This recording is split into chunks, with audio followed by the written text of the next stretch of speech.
به نام خالق هستی. 48 قانون قدرت. قانون 22.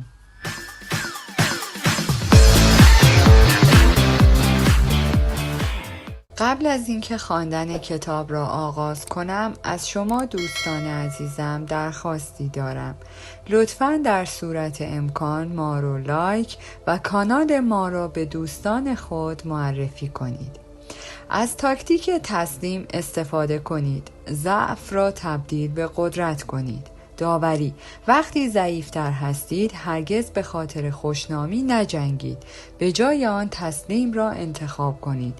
تسلیم شدن به شما زمان می دهد تا خود را احیا کنید. زمانی برای عذاب و عصبانیت فاتح خود و صبر به منظور کاهش قدرت او. به جنگیدن و شکست دادن خودتان رضایت ندهید. اول تسلیم شوید. با چرخاندن گونه‌ای دیگر او را عصبانی و ناراحت کنید. تسلیم شدن را تبدیل به ابزار قدرت کنید. سرپیچی از قانون. جزیره ملوس از نظر استراتژیک در قلب دریای مدیترانه واقع شده است. در دوران کلاسیک شهر آتن بر دریا و نواحی ساحلی اطراف یونان تسلط داشت، اما اسپارتا در پلوپنس استعمارگر اصلی ملوس بود. پس در طول جنگ پلوپت ملوسی ها از اتحاد با آتن خودداری کردند و به مادر اسپارت وفادار ماندند. در سال 416 قمری آتنیان لشکرکشی به ملوس فرستادند. با این حال قبل از شروع یک حمله همه جانبه، آنها هیئتی را برای متقاعد کردن ملوسی ها به تسلیم و تبدیل شدن به یک متحد به جای متحمل شدن ویرانی و شکست اعزام کردند. نمایندگان گفتند شما هم مانند ما میدونیم که معیار عدالت به برابری قدرت برای اجبار بستگی داره و در واقع قوی ها چیزی رو که در اون قدرت دارن انجام میدن و ضعیفان چیزی رو که دارن میپذیرن. هنگامی که ملوس ها پاسخ دادند که این مفهوم بازی جوانمردانه را رد می کند، آتنی ها گفتند کسانی که در قدرت بودند تعیین می کردند که چه چیزی عادلانه است و چه چیز نیست. ملوسی ها استدلال می کردند که این اقتدار متعلق به خدایان است، نه فانی ها. یکی از اعضای هیئت آتن پاسخ داد نظر ما درباره خدایان و شناختمون از انسان ها ما رو به این نتیجه می رسونه که این یه قانون کلی و ضروری طبیعته که بر هر چیزی که میتونه حکومت کنه. ملوسی ها تسلیم نشدند. آنها اصرار داشتند که اسپارتا به دفاع از آنها خواهند آمد. آتنی ها پاسخ دادند که اسپارتا مردمی محافظه کار و عملی هستند و به ملوس کمک نمی کنند، زیرا با این کار چیزی برای به دست آوردن و از دست دادن ندارند. سرانجام ملوسی ها شروع به صحبت از شرافت و اصل مقاومت در برابر زور وحشیانه کردند. آتنی ها می گفتند با احساس کاذب شرافت گمراه نشین، شرافت اغلب وقتی با خطری آشکار روبرو میشه که غرورشون رو تحت تاثیر قرار میده، به تباهی میکشه. هیچ چیز شرم‌آوری وجود نداره که جای خود رو به بزرگترین شهر در هلاس بدیم. زمانی که اون چنین شرایط معقولی رو به شما پیشنهاد میکنه، مناظره پایان یافت. ملوسی ها این موضوع رو بین خود به بحث گذاشتن و تصمیم گرفتن به کمک اسپارت ها اراده خدایان و درستی آرمان آنها اعتماد کنند. آنها مؤدبانه پیشنهاد آتنی ها را رد کردند. چند روز بعد آتنیان به ملوس حمله کرد. ملوسی ها نجیبانه جنگیدند، حتی بدون اسپارتا که به نجات آنها نیامدند. چندین حمله انجام شد تا آتنی‌ها بتوانند شهر اصلی خود را محاصره کنند. سرانجام ملوسی‌ها تسلیم شدند. آتنی‌ها وقت را تلف نکردند. همه مردان در سن نظامی را که می توانستند اسیر کنند به قتل رساندند. زنان و کودکان را به عنوان برده فروختند و جزیره را با مستعمره نشینان خود دوباره آباد کردند. تنها تعداد انگشت شماری از ملوسی‌ها جان سالم به در بردند. تفسیر: آتنی‌ها یکی از برجسته ترین افراد علمی تاریخ بودند و علمی ترین استدلالی را که می توانستند با ملوسی‌ها بیان کردند. وقتی ضعیفتر هستید با مبارزه بیفایده چیزی به دست نمی آید. هیچ کس برای کمک به افراد ضعیف نمی آید. با این کار آنها فقط خود را در معرض خطر قرار می دهند. ضعیفان تنها هستند و باید تسلیم شوند. جنگیدن چیزی به جز شهادت برای شما به ارمغان نمی آورد و در این راه بسیاری از افرادی که به هدف شما اعتقاد ندارند خواهند مرد. ضعف گناه نیست و حتی اگر یاد بگیرید که چگونه آن را درست بازی کنید می تواند تبدیل به نقطه قوت شود. اگر ملوسی‌ها در وهله اول تسلیم می‌شدند می‌توانستند آتنی‌ها را به روش‌های ظریف خراب کنند یا ممکن بود آنچه را می‌توانستند از اتحاد به دست آورند و سپس زمانی که آتنی‌ها خودشان ضعیف شدند آن را ترک کردند. همانطور که در واقع چندین بار اتفاق افتاد. سالها بعد ثروت‌ها تغییر می‌کنند و قدرتمندان اغلب پایین می‌آیند. تسلیم قدرت بزرگی را پنهان می کند. دشمن را از خود راضی می کند. به شما زمان برای جبران تضعیف و انتقام می دهد. هرگز آن زمان را در ازای افتخار در نبردی که نمی توانید برنده شوید فدا نکنید. افراد ضعیف زمانی که مجبورند هرگز تسلیم نمی شوند. رعایت قانون. زمانی در دهه 1920 برتولت برش نویسنده آلمانی به آرمان کمونیسم گروید. از آن زمان به بعد نمایشنامه‌ها، مقالات و شعرهای او منعکس کننده شور و شوق انقلابی او بودند و او به طور کلی سعی می‌کرد اظهارات ایدئولوژیک خود را تا حد امکان واضح بیان کند. زمانی که هیتلر در آلمان به قدرت رسید، برشت و همکاران کمونیستش تبدیل به مردان شاخصی شدند. او دوستان زیادی در ایالات متحده آمریکا داشت که با عقاید او همدردی می‌کردند. همچنین روشنفکران آلمانی دیگری که از هیتلر فرار کرده بودند، بر همین اساس برشت در سال 1941 به ایالات متحده مهاجرت کرد و در لس آنجلس اقامت گزید، جایی که امیدوار بود در تجارت فیلم امرار معاش کند. در طول چند سال بعد برشت فیلمنامه‌ای را با نمای آشکار ضد سرمایه‌داری نوشت. او موفقیت چندانی در هالیوود نداشت. بنابراین در سال 1947 پس از پایان جنگ تصمیم گرفت به اروپا بازگردد. با این حال در همان سال کمیته فعالیت‌های غیر آمریکایی مجلس نمایندگان کنگره ایالات متحده تحقیقات خود را درباره نفوذ احتمالی کمونیست‌ها در هالیوود آغاز کرد. سپس شروع به جمع‌آوری اطلاعات درباره برشت کرد که آشکارا از مارکسیسم حمایت می‌کرد و در 19 سپتامبر 1947 تنها یک ماه قبل از اینکه او قصد خروج از ایالات متحده را داشت، احضاریه‌ای دریافت نمود تا در کمیته حاضر شود. علاوه بر برشت، تعدادی از نویسندگان، تهیه کنندگان و کارگردانان دیگر نیز برای حضور فراخوانده شدند و این گروه به هالیوود 19 معروف شد. او قبل از رفتن به واشنگتن هالیوود 19 جلسه‌ای برای تصمیم گیری درباره یک برنامه تشکیل داد. رویکرد آنها تقابلی خواهد بود. آنها به جای پاسخ به سوالات مربوط به عضویت یا عدم عضویت خود در حزب کمونیست، بیانیه‌های آماده شده ای را می‌خوانند که اقتدار کمیته را به چالش می‌کشید و استدلال می‌کردند که فعالیت‌های آن خلاف قانون اساسی است. حتی اگر این استراتژی به معنای حبس باشد، برای آرمان آنها تبلیغ می‌شود. برشت مخالف بود. او میپرسید که اگر در این راه توانایی اجرای نمایشنامه‌های خود و فروش فیلمنامه‌هایشان را برای سالهای آینده از دست بدهند، ایفای نقش شهید و جلب همدردی عمومی مردم چه فایده‌ای دارد؟ او مطمئن بود که همه آنها باهوشتر از اعضای کمیته هستند. چرا با مجادله با مخالفان خود را در سطح مخالفان پایین می‌آورند؟ چرا کمیته را با تسلیم شدن در مقابل آن و در عین حال به تمسخر گرفتن زیر روباه از کمیته خارج نکنید؟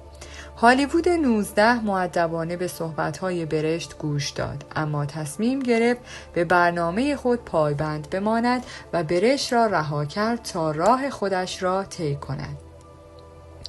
کمیته سرانجام برشت را در 30 اکتبر احضار کرد. آنها پیش بینی می‌کردند که او همان کاری را انجام دهد که میان 19 هالیوودی که قبل از او شهادت داده بودند بحث کند، از پاسخ دادن به سوالات خودداری نماید، حق کمیته را برای برگزاری جلسه استماع به چالش بکشد، فریاد بزنند و توهین کند. با این حال در کمال تعجب آنها برشت همان تصویری از همنوایی بود. او کت و شلوار می پوشید، کاری که به ندرت انجام می داد. سیگار می کشید. شنیده بود که رئیس کمیته سیگاری پرشور است. به سوالات آنها مؤدبانه پاسخ میداد و به طور کلی به مقامات آنها موکول میشد. برشت برخلاف سایر شاهدان در پاسخ به این سوال که آیا به حزب کمونیست تعلق دارد یا خیر، گفت که او عضو نبود. اتفاقاً حرف او حقیقت داشت. یکی از اعضای کمیته از او پرسید آیا درسته که شما تعدادی نمایشنامه انقلابی نوشتین؟ برشت نمایشنامه‌های زیادی با پیام‌های آشکار کمونیستی نوشته بود، اما او پاسخ داد من تعدادی شعر، آهنگ و نمایشنامه در مبارزه با هیتلر سروده ها. البته میشه اونها رو انقلابی دونست، زیرا من البته طرفدار سرنگونی اون حکومت بودم. این بیانیه بدون چالش پیش رفت. انگلیسی برشت بیش از حد کافی بود، اما او در طول شهادتش از مترجم استفاده می‌کرد، تاکتیکی که به او اجازه می‌داد بازی‌های ظریفی را با زبان انجام دهد. هنگامی که اعضای کمیته تمایلات کمونیستی را در سطرهایی از نسخه‌های انگلیسی اشعار او یافتند، او این سطرها را به آلمانی برای مترجم تکرار و سپس آنها را دوباره ترجمه می‌کرد و به نوعی بی‌ضرر بیرون می‌آمدند. در یک لحظه یکی از اعضای کمیته یکی از شعرهای انقلابی برشت را با صدای بلند به زبان انگلیسی خواند و از او پرسید که آیا آن را سروده است یا خیر. او پاسخ داد نه، من یک شعر آلمانی نوشتم که با این شعر بسیار متفاوته. پاسخهای گریزان نویسنده اعضای کمیته را گیج کرد، اما ادب و نحوه تسلیم شدن او در برابر اقتدار آنها باعث شد که آنها نتوانند با او عصبانی شوند. پس از تنها 1 ساعت پرسش اعضای کمیته بسنده کرده بودند. رئیس گفت بسیار متشکرم، شما الگوی خوبی برای شاهدان دیگه هستین. آنها نه تنها او را آزاد کردند، پیشنهاد دادند که اگر با مقامات مهاجرتی که ممکن است به دلایل خود او را بازداشت کنند به او کمک کنند. روز بعد برشت ایالات متحده را ترک کرد و دیگر برنگشت. تفسیر: رویکرد رویارویی هالیوود 19 باعث همدردی بسیاری شد و سالها بعد در افکار عمومی به نوعی حقانیت دست یافتند. همچنین آنها در لیست سیاه قرار گرفتند و سالهای ارزشمندی را از زمان کار سودآور از دست دادند. از سوی دیگر برشت انزجار خود را از کمیته به طور غیر مستقیم نشان داد. این نبود که او باورهایش را تغییر دهد یا ارزشهایش را به خطر اندازد. در عوض در طول شهادت کوتاه خود با تسلیم به نظر می رسید، در حالی که تمام مدت با پاسخهای مبهم و دروغهای آشکاری که در معماها و بازیهای کلمات پیچیده شده بودند دور کمیته می چرخید. دست بالا را حفظ کرد. در پایان او آزادی ادامه دادن به نویسندگی انقلابی خود را حفظ کرد، برخلاف تحمل زندان یا بازداشت در ایالات متحده، حتی در حالی که با اطاعت شبه خود کمیته و اقتدار آن را به شکلی نامحسوس به سخره می گرفت. موارد زیر را در نظر داشته باشید. افرادی که سعی در نمایش قدرت خود دارند به راحتی فریب تاکتیک تسلیم را می‌خورند. نشانه ظاهری شما از تسلیم باعث می‌شود آنها احساس مهم بودن کنند، از اینکه به آنها احترام می‌گذارید راضی هستند. آنها تبدیل به اهداف آسانتری برای ضد حمله بعدی یا تمسخر غیر مستقیم مورد استفاده برشت می‌شوند.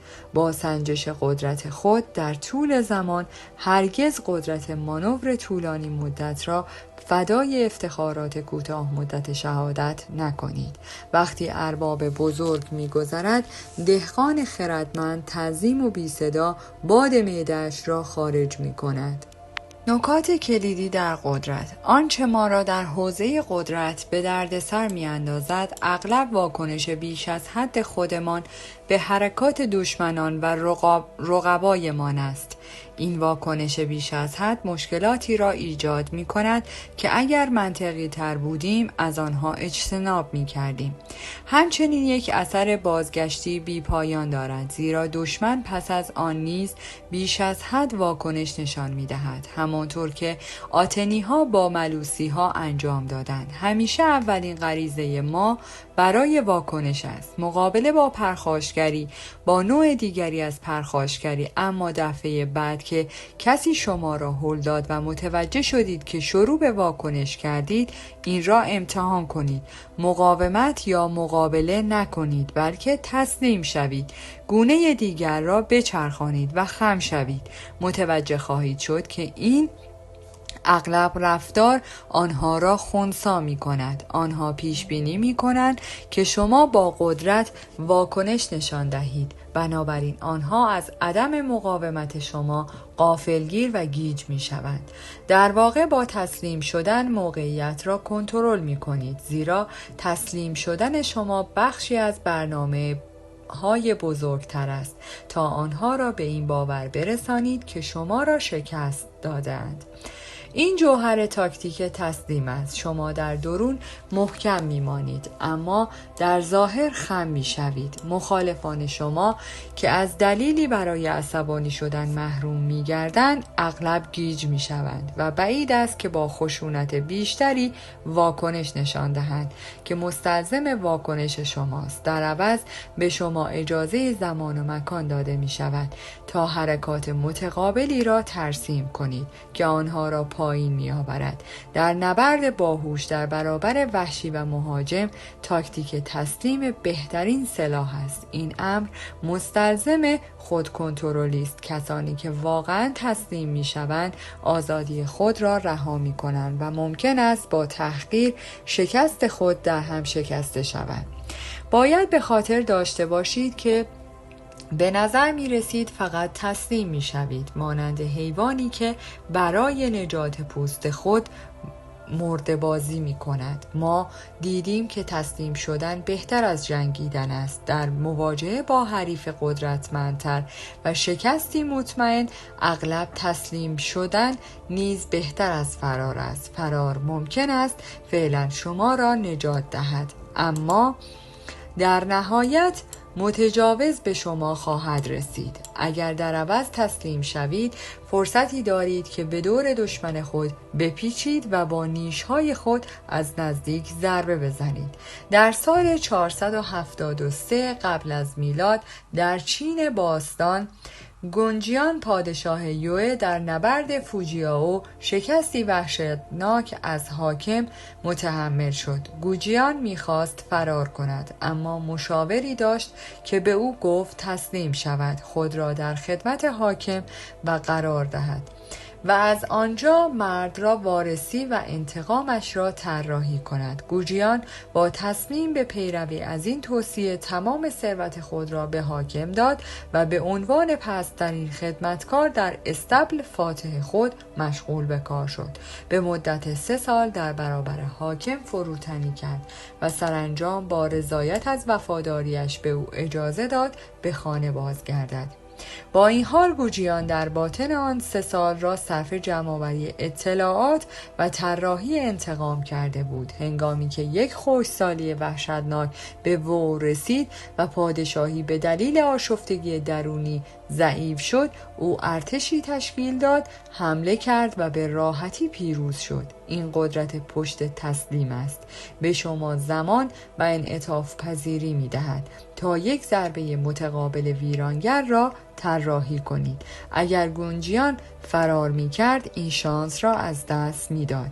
هنگامی که تجارت خارجی استقلال ژاپن را در اواسط قرن 19 تهدید کرد، ژاپنی ها درباره چگونگی شکست دادن خارجی ها بحث کردند. یکی از وزیران، هوتا ماسایوشی، در سال 1857 یادداشتی نوشت که سیاست ژاپن را برای سالهای آینده تحت تاثیر قرار داد. بنابراین من متقاعد شدم که سیاست ما باید انعقاد، ائتلاف‌های دوستانه، فرستادن کشتی‌ها به کشورهای خارجی در همه جا و انجام تجارت و تقلید از خارجی‌ها باشه، جایی که در بهترین حالت خود هستند. کاستی‌های خودمون رو ترمیم، قوت ملی ما رو تقویت و تسلیحات ما رو تکمیل می‌کنند و به تدریج بیگانگان رو تحت تأثیر ما قرار می‌دهند تا در نهایت همه کشورهای جهان از نعمت آرامش کامل و ما آگاه بشن. هژمونی در سراسر جهان به رسمیت شناخته شده است. این کاربردی درخشان از قانون است. از تسلیم برای دسترسی به دشمن خود استفاده کنید. روش‌های او را بیاموزید. به آرامی خود را به او تلقین کنید. از نظر ظاهری با آداب و رسوم او مطابقت داشته باشید و در عین حال فرهنگ خود را در باطن حفظ کنید. در نهایت شما پیروز خواهید شد، زیرا در حالی که او شما را ضعیف و حقیر می‌داند، به هیچ احتیاطی در برابر شما نمی کند. شما از زمان خود برای رسیدن او و پیشی گرفتن از او استفاده می کنید. این شکل نرم و نفوذپذیر تهاجم اغلب بهترین است، زیرا دشمن چیزی برای واکنش، آمادگی یا مقاومت ندارد و اگر ژاپن با زور در برابر نفوذ غرب مقاومت می کرد، ممکن بود متحمل یک تهاجم ویرانگر شود که فرهنگ آن را برای همیشه تغییر میداد. همچنین تسلیم می تواند راهی برای مسخره کردن دشمنان شما، برگرداندن قدرت علیه آنها همانطور که برشت انجام داد ارائه دهد. رمان شوخی میلان کندرا که بر اساس تجربیات نویسنده در یک اردوگاه کیفری در چکسلواکی است، داستان چگونگی سازماندهی یک مسابقه رله را از سوی نگهبانان زندان روایت می کند. برای گاردها این فرصتی برای نشان دادن برتری فیزیکی خود بود. زندانی ها می دانستند که پیش بینی می شود شکست بخورند، بنابراین از راه خود خارج و مجبور شدند تقلید از تلاش اغراق‌آمیز در حالی که به سختی حرکت می کرد. چند یاردی می دوید و در هم می ریخت، می لنگید، آهسته می دوید، در حالی که نگهبان ها با سرعت کامل جلو می رفتند. آنها هم با پیوستن به مسابقه و از دست دادن آن نگهبانان را ملزم به اطاعت کرده بودند. اما اطاعت بیش از حد آنها این رویداد را به سخره گرفته بودند تا آنجا که آن را خراب کرد. اطاعت بیش از حد تسلیم در اینجا راهی برای نشان دادن برتری به شیوهی معکوس بود.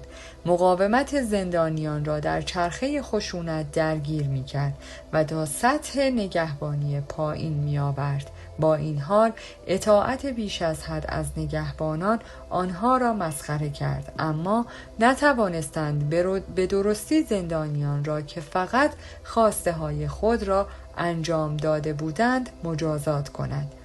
قدرت همیشه در جریان است. از آنجایی که بازی ذاتاً سیال و عرصه مبارزه دائمی است، کسانی که قدرت دارند تقریباً همیشه خود را در نوسان نزولی می‌یابند. اگر خود را به طور موقت ضعیف می‌بینید، تاکتیک تسلیم برای بالا بردن دوباره شما عالی است. این جاه طلبی شما را پنهان می کند، به شما صبر و کنترل می آموزد و شما را در بهترین موقعیت ممکن برای استفاده از لغزش ناگهانی ستمگرتان قرار می دهد. اگر فرار کنید یا به مقابله بپردازید، در دراز مدت نمی توانید برنده شوید. اگر تسلیم شوید، تقریبا همیشه پیروز ظاهر خواهید شد. تصویر: درخت بلوطی که در برابر باد مقاومت می کند، یکی یکی شاخه هایش را از دست می دهد و در حالی که چیزی برای محافظت از آن باقی نمی ماند، سرانجام تنه می شکند.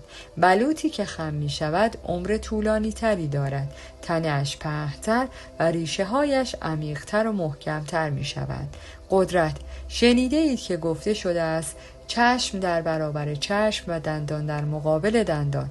من به شما میگویم که در برابر بدی مقاومت نکنید، بلکه هر که به گونه ای راست شما بزند، گونه دیگر را به سوی او بازگردانید و اگر کسی از شما به قانون شکایت کرد و کت شما را برداشت، عبایتان را نیز به او بدهید. هر کس شما را مجبور کرد که 1 مایل با او بروید، شما 2 مایل بروید. تغییر روی کرد: هدف تسلیم این است که مخفیگاه خود را برای یک تاریخ بعد که بتوانید دوباره خود را ثابت کنید ذخیره نمایید. دقیقاً برای پرهیز از شهادت است که تسلیم می شود، اما مواقعی وجود دارد که دشمن تسلیم نمی شود و شهادت تنها راه نجات به نظر می رسد. علاوه بر این، اگر مایل به مردن هستید، دیگران ممکن است از الگوی شما قدرت و الهام بگیرند. با این حال شهادت برعکس تسلیم تاکتیکی برهم و غیر دقیق است و به اندازه تجاوزی که با آن مبارزه می کند خشن است. برای هر شهید معروف هزاران نفر دیگر وجود دارند که نه دین و نه شورشی را برانگیختند، به طوری که اگر شهادت گاهی قدرت خاصی می دهد، آن را غیر قابل پیش بینی می کند. مهمتر از آن، شما در اطراف نخواهید بود تا از آن قدرتی که هست لذت ببرید. بالاخره یک چیز خودخواهانه و متکبرانه درباره قربانیان وجود دارد که گوی آنها احساس می کردند پیروانشان کمتر از جلال خودشان هستند. هنگامی که قدرت شما را رها می کند، بهتر از تغییر این قانون را نادیده بگیرید. شهادت را به حال خود رها کنید. سرانجام آونگ به سمت شما برمی گردد. شما باید زنده بمانید و آن را ببینید. در پایان از شما دوستان عزیزم می‌خواهم برای حمایت بیشتر ما کانال ما را به دوستان خود معرفی کنید. برای انرژی بیشتر ما رو لایک کنید و برای ادامه پرقدرت‌تر سابسکرایب. تا درودی دیگر، درود و 200 بدرود.